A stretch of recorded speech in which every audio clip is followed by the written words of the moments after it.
Ayan. Let's kaka-window shopping. Ayan, naabutan po tayo ng ulan. Umulan na naman. Sana hindi na naman bumaha. Kakaloka.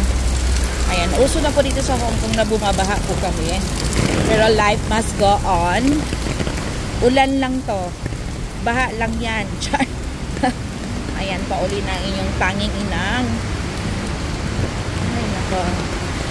Tapos na naman ang Friday. Tapos na naman ang araw ng Friday. So, bukas is Saturday. So, busy pa rin tayo bukas. Dahil it's Kids Day bukas. Kids Day. Ayan. Ay, nako. Ayan sila. Ayan. Ayan, nag-i-start na siyang magkaroon ng swimming pool. Char! Ayan na po.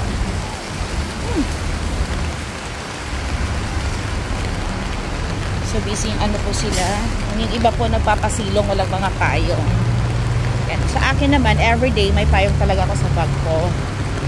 For any case, just in case, any case, may kaso. Just in case, ayan, rain or shine, meron tayong payong. Ayan. So, yan na po. May swimming pool na po dito. Char! So, dyan po ang aking bus stop. Ay, yan na ba? Hindi pa. Yan po ang aking yan po yung bus stop. So, marami po mga construction works dito sa Hong Kong. Ayan, malapit lang po dito sa work ko. Ayan lang ang buhay. Pag pagod ka at stress ka, ayan, huwag ka munang umuwi ng bahay. Magtingin-tingin ka na lang muna ng something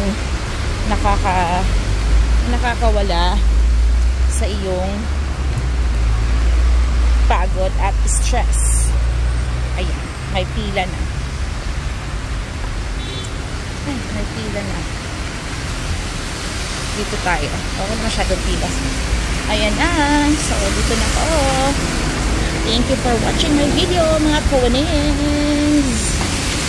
Happy weekend!